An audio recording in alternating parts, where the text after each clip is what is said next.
Sa nakaraang video ay natapos tayo kung saan ay may naganap na malakas na pagsabog sa kinaroroonan ng bihag at ng Lord Xian Yuwun.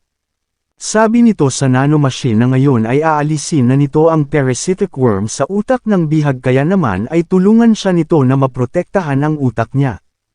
Nang bigla naman na ginamit ng ating bida ang kanya chi telekinesis, at ipinalabas ang parasitic worm sa isang mata nito, matapos ay agad na inihagis ito ng ating bida sa itaas upang dito ito maglikha ng malakas na pagsabog.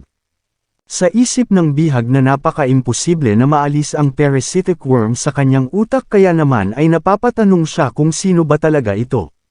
Sabi ng nanomachine na ginawa na nito ang lahat upang mabawasan ang matatamong pinsala ng bihag ngunit ang buhay nito ay hindi na din magtatagal, kaya naman sa isip ng ating bida ay kailangan na nitong magmadali. Inumpisahan na ulit ng ating bida ang ginagawa nitong pagtatanong sa bihag, hindi din nagtagal ay nagulat ito sa impormasyon na kanyang narinig mula dito. Nang bigla naman na pumasok ang 4th Council Elder at tinatanong ang ating bida kung nasa maayos na kalagayan lamang ito, sabi naman dito ni Yuwun na alam na nito kung saan ang lokasyon ng mga ito. Nagtanong naman dito ang 4th Council Elder kung ang tinutukoy ba ng ating bida ay ang Supreme Saber ng 6 Martial Arts School, at saan naman ito. Sumagot naman dito si Yuwun at sinabi na ito ay nasa Huangshan Mountain sa Hangzhou, Zhejiang Province. Sa silid naman ng Divine Doctor ay nagtatanong si Council Elder yon kung magagawan pa ba ng paraan nito na magamot ang kanyang bitbit na si Wudang Best Sword, dahil kailangan nilang magmadali na malunasan ito. Sumagot naman dito ang Divine Doctor at sinabi na walang ibang paraan upang maging maayos ang kalagayan ng isang ito, at ang pinakamatagal na makakayanan nito ang kanyang pinsala ay halos 1 oras lamang. Maya-maya naman ay agad na dumating ang Lord Xian Yuwun at tinatanong kung anong kalagayan ng isang bihag nila. Sumagot naman ang Divine Doctor at sinabi nito kay Yuwun na tingin nito na kaunting oras na lamang ang may tatagal ng isang ito. Sumagot naman dito ang ating bida at sinabi na sapat na ang kaunting oras para malaman nito ang mga impormasyon na nais niyang malaman dito. Nang bigla naman na napaluhod dito ang Divine Doctor, sinabi nito sa ating bida na may nais itong hingin na pabor sa kanya.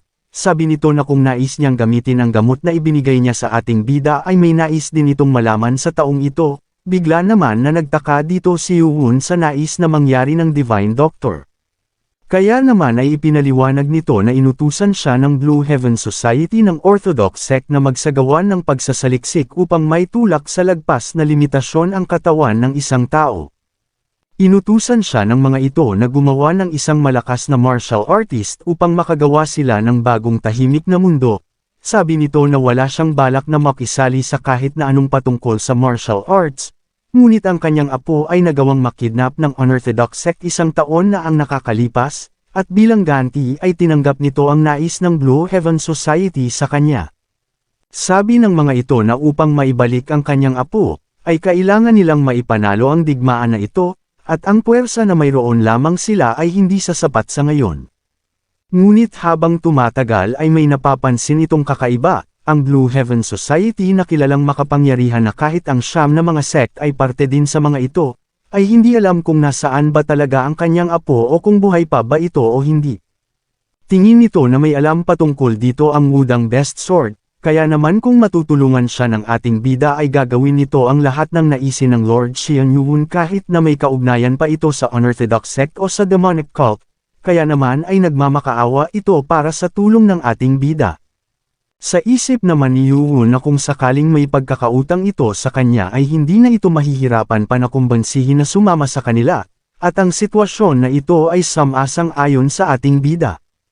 Matapos ay sinabi dito ni Yuwun na bibigyan niya ito ng pagkakataon na maunang magtanong dito, kaya naman ay nagpasalamat agad ito sa ating bida. Bago ito ay sinabi ni Yuwun na bago niya gawin ito ay nais niya munang wasakin ang dantian nito upang makasigurado na mabilis na eepekto ang gamot, kaya naman ay maghintay muna ito ng ilang sandali lamang.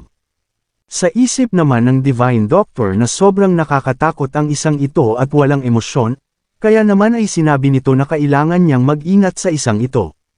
Nang matapos na mapainom na ng gamot ang kanilang bihag, ay nag-umpisa ng magtanong dito ang Divine Doctor at sinabi nito kung nasaan ang kanyang apo na si Cam Miang. Sumagot ito at sinabi na ang kanyang apo ay nasa isa sa 8 waterways sa pangangalaga ng Dragon Tiger Claw. Nagulat naman dito ang Divine Doctor sa kanyang narinig. Galit na galit ito dahil sa tuwing magtatanong siya dito dati ay palagi lamang nitong sinasabi na sinusubukan pa nito na gumawa ng paraan upang makahanap ng impormasyon patungkol sa kanyang apo, ngunit ngayon ay alam na pala nito kung nasaan umpisa pa lang. Matapos ay nagtanong ulit ang doktor kung bakit hindi nito sinabi agad kahit na alam na nito ang impormasyon patungkol doon. Sabi ng bihag na inutusan siya na huwag sabihin sa doktor ang tungkol doon hanggat hindi pa natatapos ang ginagawa nitong pagsasaliksik, at maibabalik lamang nila ang apo nito kapag natapos na siya sa kanilang ninanais na gawin ng doktor.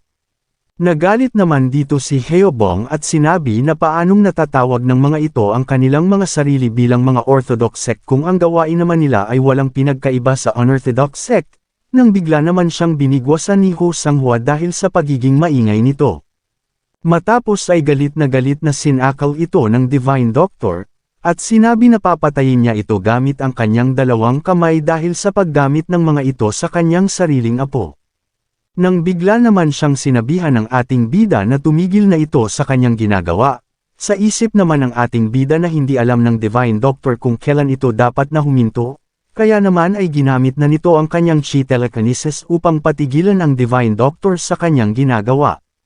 Matapos ay inutusan ng ating bida si Ho Sanghua na sila na ang bahala upang palabasan ang doktor sa silid, na sinang-ayunan naman nito. Matapos ay nagpatuloy na si Yu Wun sa kanyang gagawin. Sabi nito sa bihag na may nais itong itanong, at ito ay ang patungkol sa Blue Heaven Society. Sabi nito habang hirap na sa pagsasalita ay ang Blue Heaven Society ay ang nais lamang ay ang maayos na mundo. Matapos ay sinabi ng nanomachine na ang aktibidad sa puso ng target ay nagiging mahina dahil sa pagkabigla at matinding pagdurugo, at ang posibilidad ng kamatayan ay 78%. Matapos ay sinabihan nito ang nanomachine na paganahin nito ang kanyang utak at puso gamit ang kanyang kuryente, na agad naman na sinang-ayunan nito.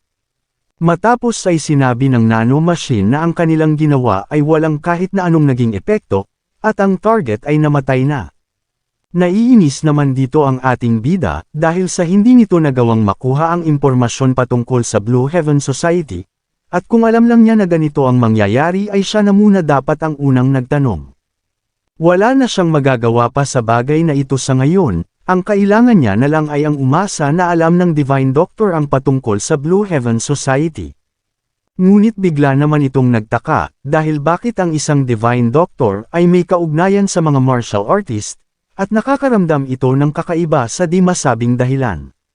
Sabi nito na sa tingin niya ay ang lahat ng tao dito ay magkakaparehas lamang, kahit na ang mga ito ay sikat o kahit na ang mga hindi. Inakala nito na may malaking kaibahan ang mga ito sa demonic cult ngunit tingin niya ay mali siya. Bigla naman itong natigilan dahil sa pagdating ng Council Elder yon, matapos ay may iniabot ito sa ating bida. Sabi ng Council Elder na hindi na nito nagawang maipakita ito agad sa kanya, ngunit ang Wudang Best Sword ay nagawang masunog ito bago pa mahuli ito ng Council Elder yon.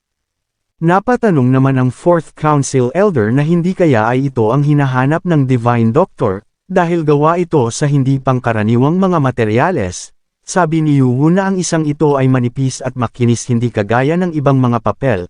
Kaya naman ay inutusan nito ang nanomachine na ianalisa ang bagay na ito, matapos ay tumunog ang system at sinasabi na ang impormasyon patungkol sa bagay na ito ay hindi pa nabubuksan, at hindi nito magagawang may analisa ang bagay na ito. Kung umabot ka na sa parte ng video na ito ay maari lamang na i-click ang like at super thanks sa baba bilang pagsuporta. Maraming salamat. Nagtataka naman ang ating bida dahil ngayon lamang nangyari ang ganito. Ang sabihin ng nanomachine na ang program na ito ay nakalock pa. Matapos ay nagtanong ang ating bida na kung kaya ba nitong mabasa ang mga nakasulat dito, dahil ang mga letra sa likod nito ay sigurado siya na Chinese ngunit hindi ito ang kanyang nakaugalian na gamitin, sumagot naman dito ang nanomachine na ito ay isang simplified Chinese. Nagtaka naman dito ang ating bida, sabi ng nanomachine na ito ay isang tradisyonal na mga letra ng Chinese na ginawang baguhin upang mas madali na magamit. Nagtanong naman si Yu Wun kung bakit nila ito ginawa. Sumagot naman ang nanomachine na hindi niya masasabi dahil ang program patungkol dito ay kasalukuyang nakalak pa. Kaya naman sinabi na lang ni Yuun kung maari ba nitong may salin ang mga nakasulat na nakikita sa libro, sinabi naman ng nanomachine na maari ito. Ang sabi sa mga nakasulat ay, isang malaking pagkakamali ang targetin siya, dahil ito ay ang tunay na pinuno ng demonic cult. Ang kanyang kasakiman ay nasira ang lahat, kailangan nitong magpatuloy pa sa kanilang plano. Sabi ng nanomachine na ito ang mga nagawa niyang maisalin, sa nalaman ng ating bida ay nagtataka naman ito na kung tungkol saan ba talaga ito. Sabi nito na nalaman niya na ang Divine Doctor ay naghahanap ng patungkol sa human body map upang magamit sa paggawa ng extreme martial art body, ngunit ang isang ito ay sigurado siya na isang journal. Bukod pa doon, ay ang tinutukoy nito na pinuno ng demonic cult ay ang kanyang ninuno, ang Heavenly Demon. Kung ang mga ito ay hindi nagtagumpay sa pag-target sa Heavenly Demon, ay maaring may kinalaman ito sa mga bakas ng mga blade ng Extreme Blade Divine Art na naiwan sa ilalim ng bangin. Napapaisip ito na kung ang nag-iwan ng librong ito at gumawa ng Extreme Martial Art Body ay ang ninuno ng Six Blade Martial School, at kung ikukonsidera na ang Divine Doctor ay nakuha ang bagay na ito dahil sa isang kasunduan ay sigurado siya na may dahilan ang mga ito. Mas napag-aralan pa sana niya ang patungkol dito kung ang libro ay hindi nagawang masunog, kaya naman ay sinabi ng ating bida na wala na siyang mapaggagamitan ng isang ito kaya naman ay ibalik na lang nila ang libro sa Divine Doctor, matapos ay agad na nag-utos ang ating bida na magsipaghanda na ang mga ito, dahil aalis na sila. Habang papaalis ang mga ito, ay sinabi ng Divine Doctor kay Yuun na siya ay nakapagbigay dito ng matinding kaguluhan at humihingi ito ng paumanhin sa nangyari. Sabi naman dito ng ating bida na huwag na nitong alalaanan ang patungkol sa bagay na iyon. Nang bigla naman na lumuhad ito at sinabi sa ating bida na nakakahiyaman para dito ngunit nais niyang humingi pa ng isang pabor sa ating bida. Sabi nito na ang kanyang apo ay nasa masasamang pirata sa Yellow River, at halos isang taon na ang nakakalipas mula nang mawala ito, kaya naman ay sana ay tulungan niya ang matandang kagaya niya upang mailigtas ang kanyang apo. Sinabi naman dito ng ating bida na ang bagay na nais nito ay lubhang mahirap at mapanganib. Sabi ng Fourth Council Elder na tumigil sila sa lugar nito ng mahabang panahon kaya naman ay sapat na ito, dahil kung sakali na magtutungo ang mga ito sa teritoryo ng 18 Bandit ngayon, ay tingin ito na ilalagay lamang nila ang kanilang mga sarili sa panganib. Sinang-ayunan din ito ng Council Elder yon at sinabi na hindi nila makakayanan na sumugal sa gusto nitong mangyari, kaya naman ay iniutos na ng ating bida na magsialis na sila. Nang bigla naman na lumuhad dito ang Divine Doctor at sinabi na kung sakaling mailigtas nito ang kanyang apo ay pagsisilbihan niya ang ating bida hanggang sa huli nitong hininga. Sa sinabing ito ng Divine Doctor ay nagulat naman sila Becky at Fourth Council Elder. Masaya naman dito ang ating bida, ang pagkakaroon ng Divine Doctor na nais na magbigay sa kanya ng katapatan, ay isang pinakamagandang bagay para sa kanilang demonic cult. Matapos ay bigla naman itong nagulat dahil bigla itong ipinatayo ng Lord Xian Yuun gamit ang kanyang Chi telekinesis. At sinabi ng ating bida na aasahan nito ang kanyang sinabi kanina lamang, naiyak naman sa tuwa ang Divine Doctor sa pagpayag ng ating bida na mailigtas ang kanyang apo. Masaya namang sinabi ng Fourth Council Elder na pupunta sila sa 18 Bandit Stronghold gaya ng gusto nito, dahil narinig ng Fourth Council Elder na sinabi ni Heobong na nabasa nito sa isang travel journal sa Central Plain, na mayroong mga pirata na natuto ng martial arts at tinatawag itong 18 Bandit Stronghold sa Yellow River. Sinabi nito na walang duda na malakas ang kanilang Lord Xian Yuun sa mga ito, ngunit ang mga ito ay mga pirata. Sabi naman dito ng Fourth Council Elder na ang 18 Bandit Stronghold ay ang tipikal na tina-target ay ang malalaking mga mangangalakal na dumadaan sa ilog, at hindi tina-target ng mga ito ang maliliit na bangka ng kagaya ng saka nila. Sabi ng doktor na naisip nito na hindi man lamang siya nagkaroon ng pagkakataon na malaman ang pagkakakilanlan ng isang ito, kahit na huli na ay nais pa din niyang malaman ito, kaya naman ay masayang sinabi ng ating bida na siya si Xian Yuun. Sa isip naman ng doktor na ang pangalang Xian Yuun ay pamilyar sa kanya at mukhang narinig na niya ito dati, nang bigla naman itong natigilan at kung tama ang naiisip niya ay ito ang Lord ng Heavenly Demonic Cult, ngunit imposible na mangyari iyon dahil kung sakali ay magiging tagasunod siya ng leader ng demonic cult. Matapos ay nagumpisa ng maglakbay ang mga ito, sa daan ay nagtanong naman ang ating bida sa 4th Council Elder na kung alam ba nito kung saan nila makikita ang teritoryo ng Dragon Tiger Clan. Humingi naman ng paumanhin dito ang Council Elder at sinabi na hindi nito alam ang patungkol doon. Sa isip naman ng ating bida na ano naman kaya ang gagawin nila, dahil napaka-imposible na maghanap sila sa buong 18 Stronghold. Sabi naman dito ng 4th Council Elder na huwag na itong mag-alala pa, hindi man ito alam, ngunit may kilala itong tao na pamilyar sa sitwasyon ng 18 Stronghold. Sa kabilang dako naman ay may mga di kilalang mga lalaki ang patungo sa manor ng Divine Doctor. Sabi ng isa dito na magagawa nilang mapuntahan ang Abandoned Sword Valley kapag didiretsuhin lamang ng mga ito ang kanilang tinatahak na daan, nang bigla naman itong natigilan. Matapos nilang mapahinto ay nagtanong ang isa nitong kasamahan kung may napansin ba itong kakaiba. Sabi nito na kahit na hindi ganun kalakas ay nakakaamoy ito ng amoy ng dugo. Kaya naman ay nagdesisyon ito na sundan nila ang amoy. Nang makapunta ang mga ito, ay nagulat naman ang mga ito sa kanilang nakita sa mga bakas sa lupa. Sa isip nito na base sa mga bakas ng espada, ang mga master na naglaban sa lugar na ito ay sigurado siya na mga Grandmaster level. Matapos ay sinabi naman ng isa sa mga ito na ang lupa ay kakaiba, dahil kumpara sa ibang lugar ay may nakita silang parte dito na kung saan ay may tinabonan na kung ano. Kaya naman ay agad itong nag-utos na hukayin nila ang parteng ito upang malaman nila kung ano ang tinabonan sa lugar na ito, agad naman na sinunod nila ang iniutos sa kanila ng kanilang leader. Nang matapos ay nagtataka ang mga ito sa kanilang nakita, dahil ang mga ito ay parte ng mga braso at binti. At base sa suot nito ay sigurado siya na mula ito sa Wudang sect.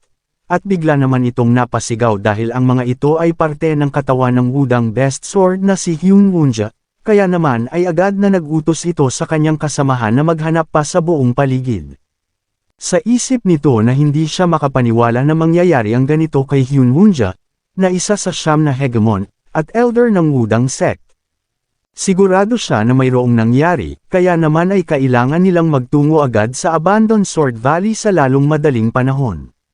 Nang bigla naman na may tumawag sa kanya dahil sa may nakita ang mga ito na isang marka na gawa ng kung sino, sabi nito na walang duda na ito ang marka ng kanilang Heavenly Association. Matapos ay agad na nagtungo ang isa sa itaas ng puno kung saan may nakasulat na marka, matapos ay sinabi nito na may natagpuan siya ditong isang libro. At tingin niya na itinago ng Wudang best sword ito. Nang tignan naman ito ng kanilang leader, ay napangiti naman ito, dahil sa ito pala ang nagawang maitago ng Wudang best sword bago ito mawalan ng buhay, ang Grand Art na may kakayahang maitulak ang limitasyon ng katawan sa higit pa sa kanilang inaasahan. Sa Hilaga ay matatagpuan ang Forces of Justice o kilala bilang ang Orthodox sect, sa Silangan naman ay ang Forces of Evil o ang Unorthodox sect, at sa timog na bahagi naman ay matatagpuan ang Heavenly Demonic Cult. Ang martial art sa lugar ng mga ito ay nagsipag-anggitan sa loob ng mahabang panahon, at ang mga hangganan sa mga ito ay ang nagsisilbing lugar ng digmaan kung saan ay dito dumadanak ang mga dugo ng mga magigiting na mga martial artist sa kanya-kanyang kinabibilangang grupo. Ngunit mayroong isang tahimik na lugar sa lugar ng labanan ng mga ito. At ito ay isang neutral na lugar na walang kahit na anong alitan sa pagmamay-ari sa pagitan ng tatlong naglalakihang mga puwersa, at ito ay ang Silent Capital. Ngunit kahit ganito ang pangalan ng lugar na ito ay hindi ito tunay na lugar na payapa. Ito ay dahil sa walang kahit na sino sa tatlong naglalakihang puwersa ang nagtatangka na manguna ng isang aksyon upang makuha ang lugar na ito dahil sa mahigpit na sigalot sa pagitan ng mga ito. Sa lugar na ito ay nagtungo ang grupo ng ating bida, sabi ni Heobong na mukhang ang isang lalaki na kanyang nakita ay tingin nito na nagmula sa Unorthodox sect dahil sa mga pilat sa mukha nito. Sinabihan naman siya ni Becky kung nais ba nito na kuhanin ang atensyon ng mga ito dahil sa hindi siya mapakali sa kakatingin sa kahit na sino, dahil dito ay sinabi ni Heobong na hindi na ito mag-iingay pa. Maya-maya pa ay sinabi ng 4th Council Elder na ang direksyon na ito sila magtutungo. Nang dumaan ang grupo dito ng ating bida ay nadaanan nila ang mga naggagandahang mga babae at inaalok ang mga ito ng mga maiinom. Sabi naman ng isa dito kay Heobong na kung nais ba ng mga ito na magsaya dahil madami silang mga naggagandahang mga babae sa lugar na ito, nang bigla naman silang kinindatan ng isang magandang babae na ito. Sa nangyari ay pilit na pinapatigil ni Becky si Heobong, di rin nagtagal ay sinabi ng 4th Council Elder na nakarating na sila sa kanilang pupuntahan, at ito ay ang Osangno Pavilion. Agad naman na nagsipasok ang mga ito sa loob. Napansin naman ng ating bida na ang lugar na ito ay punong-puno ng mga babaeng bayaran, at hindi nito alam na kung dito ba talaga nila makikita ang tinutukoy ng 4th Council Elder. Nang bigla naman na may humawak sa braso nila Becky at Heobong at nag-aalok ang mga ito na magsaya kasama sila, matapos ay sinabi ng 4th Council Elder sa isa sa mga babae dito na nais nila ng mauupuan at lagyan ng 3 baso dito, na agad naman na sinunod ng kausap ng Council Elder. Hindi din nagtagal ay agad na sinabi ng babae ang lugar kung saan ang mga ito maaring pamwesto. Nang makaupo ang mga ito, ay agad na pinagmasdan ng ating bida ang paligid. Sabi nito na halos lahat sa una at pangalawang palapag ng lugar na ito ay punong-puno ng mga martial artist. Matapos ay agad na nagpadala ng sound telepathy ang 4th Council Elder kay Yuwon at sinabi nito na ito ang sekretong lugar kung saan ay ang mga impormasyon ay ipinagbibili. At maari niyang isipin na ang lugar na ito ay bahagi ng Orthodox Sect's Beggar Gang, at ng Unorthodox Sect's Low-Class Sect. Dagdag pa ng Council Elder na ang lugar na ito ay isang neutral place, kaya naman ay walang mga pagbabawal dito o kahit na anong organisasyon ng mga Orthodox Sect o kahit na ang Unorthodox Sect, at ginagamit nila ang lugar na ito upang kanilang maging kalamangan. Sabi nito ang 3 mangkok na nasa harapan nila ay nagpapakita ng ranggo ng impormasyon. Ang pula ay para sa mga low rank, ang asul ay para sa intermediate, at ang puti naman ay para sa high rank class na impormasyon. Nagtanong naman dito si Yuwon kung anong ranggo ba ng impormasyon ang nais nilang malaman. Sumagot naman dito ang Council Elder at sinabi na tingin nito ay nasa intermediate rank ito, kaya naman ay agad na nilagyan ng Council Elder ang asul na baso. Matapos ay agad na lumapit ang taga-silbi sa pavilion upang itanong kung ano ang napagpasyahan ng mga ito na bilihin. Matapos ng kaunting pag-uusap ng dalawa gamit ang sound telepathy, ay sinabi ng taga-silbi na maghintay lamang ang mga ito ng ilang sandali lamang. Matapos ng ilang sandali ay bumalik ang taga-silbi at sinabi na nais nitong ilipat ang kanilang kinauupuan sa itaas na bahagi ng pavilion dahil ang may-ari ay nais na personal silang pagsilbihan. Sa nangyari ay nagtataka naman dito ang Council Elder. Matapos ay sinabi nito kay Yuwon gamit ang sound telepathy na ang itaas na palapag ay para lamang sa mga bisita na may high rank information request at mukhang may kakaibang nangyayari. Sabi naman dito ng ating bida na nais nila ng impormasyon kaya naman ay magtutungo sila dito. Sa isip nito ay wala siyang nararamdamang kahit na anong panganib sa lugar na ito kaya naman ay tingin nito na hindi sila dapat na mabahala. Ilang sandali pa ay agad na nakaakyat ang grupo ng ating bida sa sinasabing silid ng taga-silbi. Sabi nito na ang lahat ay maari nang pumasok sa loob. Nang makapasok ay agad naman na bumati sa mga ito ang may-ari ng pavilion. Sabi nito na nag-utos siya na dalhin ang mga ito dito dahil sa silang lahat ay ang kanyang mahahalagang bisita. Sabi nito na siya ang may-ari ng lugar na ito at ang kanyang pangalan ay si Manwo. Nagbigay galang naman dito ang 4th Council Elder at sinabi na hindi niya inaasahan na makakaharap nila ang may-ari ng lugar na ito. Agad naman na sinabi ng may-ari na maari nang maupo ang mga ito. Matapos ay agad naman na nagtanong ang 4th Council Elder na ano ang dahilan kung bakit niya pinaakyat sila dito. Dahil sigurado siya na ang kanilang hiniling ay isang intermediate rank information. Humingi naman ito ng pasensya sa Council Elder at sinabi na ang nais ng mga ito ay ikinukonsidera na bilang isang high rank. Sabi nito na mukhang nagtataka ang mga ito sa kanyang sinabi, nagtanong naman ang Council Elder kung ano ang ibig sabihin nito sa kanila, ngunit ngumiti lamang ito sa tanong ng Council Elder, matapos ay may inilabas na isang bagay. Sabi nito na mayroong mga lugar dito na nagbibigay sa kanila ng suporta bilang isang informant organization.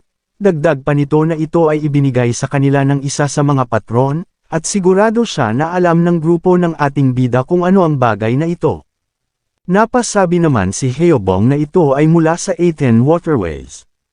Namangha naman dito ang may-ari ng pavilion dahil sa nakikilala ng mga ito ang bagay na inilabas niya, ngunit sabi nito na hindi naman ibig sabihin na hindi nila ipagbibili ang impormasyon na nais ng mga ito kaya naman huwag silang magalit sa kanya. Ang kailangan lamang ng mga ito ay mangako na wala silang masamang intensyon sa paghahanap sa lokasyong kinaroroonan ng Dragon Tiger Clan at magbayad ng nararapat na halaga para sa impormasyon na mayroon sila. Nakaramdam naman ng kakaiba dito si Heobong sa kanilang paligid, sinabi nito kay Becky na napapalibutan sila ng halos sa 30 katao sa paligid, hindi naman nagsalita patungkol dito si Becky. Maya-maya pa ay sinabi ng may-ari ng pavilion na nabalitaan niya na kamakailan lamang ay nanggaling ang mga ito sa 10,000 Great Mountain. At kinilala nito ang Council Elder bilang ang ika-4 sa mga ito, at ito ay siyang Danhua. Sa sinabi naman ng may-ari ay nabigla dito ang 4th Council Elder. Dagdag pa nito na nais niyang makilala ang ating bida, dahil kagaya ng 4th Council Elder na nasa mataas na katungkulan sa demonic cult ay makikipag-usap din ito ng formal sa ating bida. Bigla namang napatanong dito sila Becky at Heobong kung anong sinabi nito dahil nakakaramdam sila ng hindi maganda sa sitwasyon nilang ito. Nagtanong naman ang may-ari ng pavilion kung nais ba talaga nila ng impormasyon, dahil sinasabi na nito ngayon ang kanyang presyo para dito. Sa isip ng may-ari na sigurado siya na isa din itong may mataas na katungkulan sa demonic cult kaya naman ay hindi nito basta-basta lamang na ibibigay sa mga ito ang impormasyon, bukod pa doon ay ang kanilang rason ay mahalaga upang hanapin ang kinaroroonan ng Dragon Tiger Claw, kaya naman ay kukuha din siya sa mga ito ng kaunting impormasyon. Sabi naman dito ng ating bida na ngayon ay alam na nito kung bakit sinusuportahan ng 18 Waterways ang lugar na ito, nagtataka naman ang may-ari sa sinasabing ito ng ating bida. Nang bigla namang ginamit ni Yuhun ang chi telekinesis nito, at hinayla ang alalay ng may-ari ng pavilion upang sakalin, sa nangyari ay napasigaw dito ang may-ari at nagtatanong kung ano bang ginagawa nito. Sabi dito ng ating bida na wala itong planong magsalita sa isang tagasunod lamang, nagtanong naman ang gwardya habang nahihirapan ito na kung bakit ginagawa ito sa kanya ng ating bida. Sabi ni Yuhun na nais din niyang magtanong dito, na kung bakit ang isang may-ari ng pavilion ay nagpapanggap na isang gwardya. Kung umabot ka na sa parte ng video na ito ay maaari lamang na i-click ang like at super thanks sa baba bilang pagsuporta. Maraming salamat. Sa isip naman ng nagpapanggap na pavilion master na akala niya ay isang bata lamang ito, ngunit masyado itong malakas upang magawang makuha ang pavilion master gamit ang chi telekinesis, at mukhang isa itong may mataas na katungkulan sa demonic cult at nagpapanggap lamang. Sa nangyayari ay nagtataka naman dito ang 4th Council Elder at napapatanong kung totoo kayang ito ang pavilion master. Agad naman na nagtanong ang nagpapanggap na pavilion master na bakit naman ito naisip ng ating bida dahil isa lamang itong gwardya sa lugar na ito. Sinagot naman siya ng ating bida na mukhang nagpapatawa ito sa kanyang harapan, kaya naman ay tinanong niya ito, na kung bakit napakadaming mga killing intent ng mga gwardya ang nakapalibot sa kanilang silid. Dagdag pa nito na tingin niya ay hindi ito ang tamang reaksyon ng mga ito kung sakaling isang gwardya lamang ang kanyang tinatakot. Nagpadala naman ito ng sound telepathy sa tunay na pavilion master at nagtatanong kung ano nang gagawin nila. Sa isip naman ng pavilion master na ang isang ito ay isang halimaw. Sabi nito na hindi man lang niya magawang may galaw ang kanyang mga daliri kahit na isa siyang early pick level na grandmaster at kung sakaling magdadagdag pa ito ng kahit na kaunting puwersa ay magagawa nitong madurog ang kanyang leeg at mapaslang. Sigurado siya na wala na siyang magagawa sa sitwasyon na ito. Kaya naman ay tingin niya na kailangan na nitong humingi ng tawad at hayaan na lamang itong makaalis. Matapos ay nagsabi naman ang tunay na pavilion master na sana ay tulungan siya nito. Narinig naman ito ng mga gwardya na nag-aabang sa labas, at sinabi na ito na ang signal na hinahantay nila mula sa pavilion master. Kaya naman ay agad na winasak ng mga ito ang pintuan ng silid, at sabay-sabay na nagsusugod sa kinaroroonan ng pavilion master at ng ating bida. Agad naman na tinarget ng isa sa mga ito ang pinakamalapit na kakampi ni Yuhun, ang 4th Council Elder, ngunit gamit lamang ang kanyang daliri ay nagawa nitong madepensahan ang kanyang sarili at mabasag ang espada nito. Sa nangyari ay nagulat naman ang sumugod na gwardya dito at napapatanong kung sa papaanong paraan nitong nabasag ang kanyang espada na gamit lamang ang kanyang isang daliri. Sa isip naman ng council elder na masyadong mahihina ang mga ito upang atakihin siya, matapos ay agad na nakatikim ng mga pag-atake mula kay Heobong ang mga ibang gwardya na sumugod sa kanila. Sa nangyari ay namamangha naman dito si Heobong dahil sa napakalakas niya sa mga ito. Matapos ay nag-utos ang pinuno ng gwardya na atakihin ang lahat ng mga nasa loob, agad naman na nagsisugod ang mga ito kay Heobong. Nang papalapit na ang mga sumugod na gwardya, ay mabilis lamang na binigyan ito ni Heobong ng malakas na pagsipa, agad naman na sumuporta dito si Becky dahil sa madaming papasugod na kalaban ang kinakaharap nito. Napansin naman ni Becky ang papasugod na atake sa kanya, ngunit mabilis naman niya itong naiwasan, matapos ay agad niyang binigyan ito ng malakas na pagsipa sa kanyang muka. Nang matapos ay napasabi na lang si Becky na ang mga ito ay madali lamang na natalo, napahinto naman ang iba pa dahil sa kanilang nakikita, dahil sa nagsagawa si Heobong ng isang teknik na enhance aura sa kanyang sandata, sa nangyari ay ang lahat ng mga gwardya ay napanganga na lang dahil sa pagkamangha. Matapos ay nagtanong naman dito si Heobong kung nais pa ba ng mga ito na magpatuloy, at gusto nitong linawin sa kanila na siya ang pinakamahina sa kanilang grupo.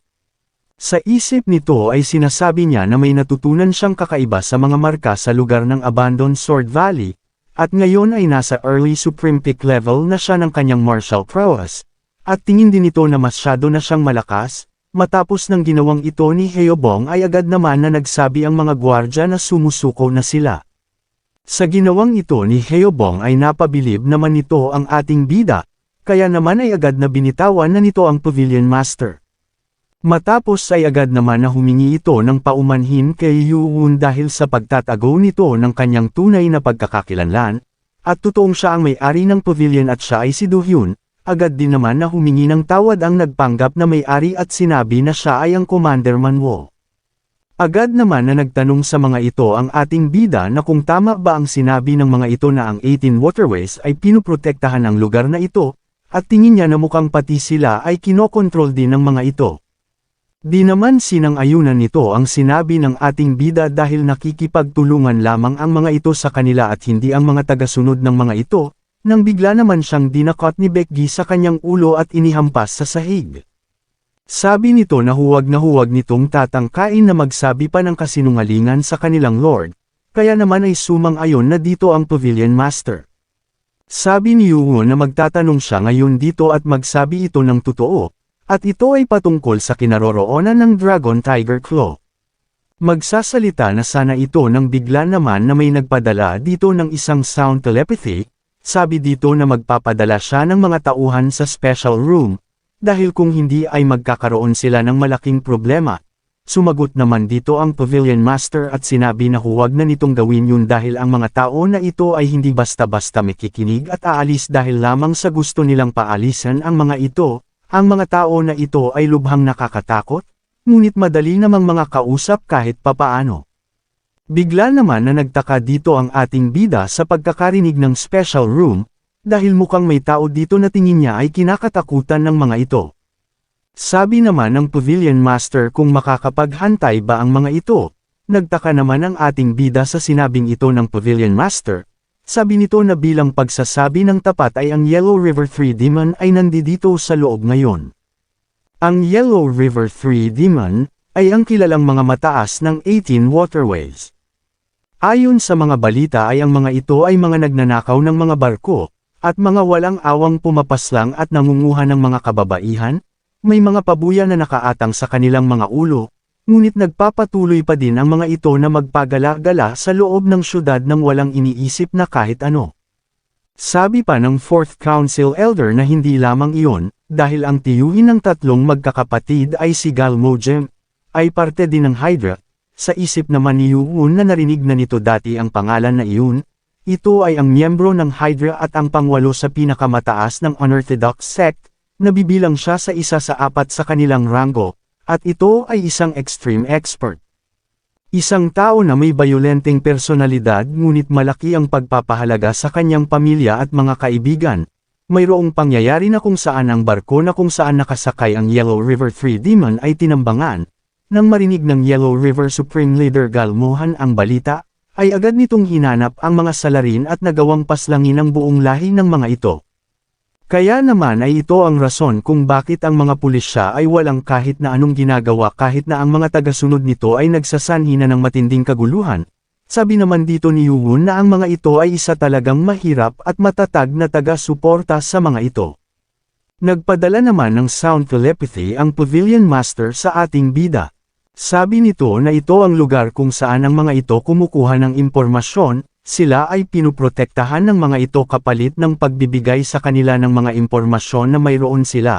Ngunit sa totoo lamang ay mayroong mga espiya sa isa sa kanyang mga tagasunod, at susundan ng mga ito ang ating bida kapag nakuha nila ang impormasyon tungkol dito, ngunit para sa kanilang mga buhay at kinabukasan ng kanilang mga pamilya ay sa mga ito nakasalalay. Matapos ay agad itong napaluhod sa ating bida at humihingi ng pasensya dahil sa hindi nito maaring maipagbili ang impormasyon na kanilang nais na makuha, at sana naman ay maging maunawain ito, dahil kahit na ang matataas ng demonic cult ay walang magagawa na kahit ano patungkol sa Yellow River 3 Demons. Sabi naman dito ng ating bida na hindi naman lingid sa kanyang kaalaman ang patungkol sa sitwasyon na ito, kaya naman ay nagtanong dito ang ating bida na kung ang Yellow River 3 Demon ba ay nasa kanilang ibaba lamang, na agad naman itong sinang-ayunan at nagpasalamat dahil sa pag-unawa ng ating bida sa sitwasyon.